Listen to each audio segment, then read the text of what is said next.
পশুর প্রতিও যদি মানুষের দায়বোধ থাকে তাইলে মানুষের প্রতি মানুষের দায়বোধ থাকবে না? আর এখানে আমরা যারা আছি তারা বড়ই সৌভাগ্যবান যে মানুষ যখন বিপদে পড়ে অসুস্থ হয়, আহত হয়, তখনই আমাদের কাছে আসে।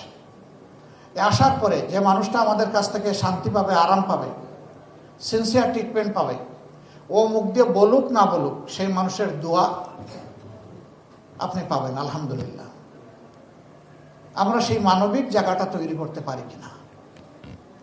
আল্লাহ আমাদেরকে যে বিবেক দিয়েছেন সেই বিবেক অনুযায়ী আমরা দুনিয়ার সামনে একটা মডেল উপস্থাপন করতে পারি কিনা?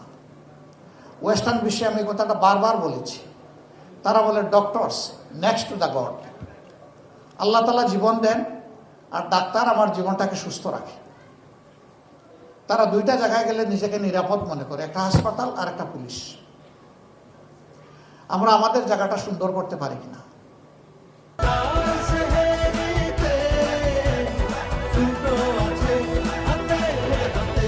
বিবেক অনুযায়ী চলতে পারি কিনা? আল্লাহকে ভয় করে চলতে পারি কিনা? হাসরের দিন কিছু মানুষকে আল্লাহ আটকায় দিবেন, বললেন ওরে বান্দা, তুমি তো অনেক নেকি করে এসেছো, কিন্তু আমার একটা হক তুমি আদায় করো নাই। আল্লাহ বলবেন সেই হকটা কি? আল্লাহকে বান্দা জিজ্ঞেস করবে, হে আল্লাহ সেই হকটা কি আমার উপর আপনার? বলবেন যে আমি অসুস্থ হয়ে তোমার কাছে গিয়েছিলাম, তুমি মন ভরে সেদিন আমার সেবাটা করো নাই। বান্দা চমকে যাবে, হে আল্লাহ আপনি কেমনে অসুস্থ হবেন আর আমি কেমনে সেবা করব? বলে হ্যাঁ আমি না তো, আমারই একটা বান্দা অথবা বান্দি তোমার কাছে অসুস্থ হয়ে গিয়েছিল, তুমি তার সেবা করলেই আমার সেবা করা হতো। তুমি সেদিন যেহেতু তার সেবা করো নাই, আমার হকও তুমি আদায় করো নাই, আমরা আটকা পড়েছিলাম।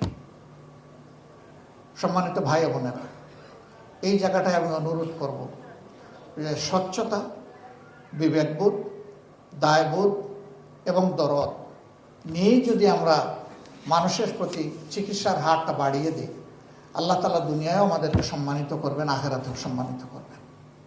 আর যে মানুষগুলো আমাদের কাছে আসবে তারা মনে অন্তরে একটা তৃপ্তি নিয়ে, প্রশান্তি নিয়ে আমাদের কাছ থেকে। আমাদের ভাই ডাক্তার অধ্যাপক ডাক্তার ইদ্রিস আলী, তিনি কেমন ছিলেন আমরা সবাই জানি। আমরা রোগী পাঠাতাম, ফিডব্যাক দিয়ে বলতো ওনাকে দেখা মাত্র, কথা শোনা মাত্র আমার অর্ধেক রোগ শেষ হয়ে গেছে, বাকি অর্ধেক দোয়া করেন চিকিৎসার মাধ্যমে যেন আমি প্রশমন পাই।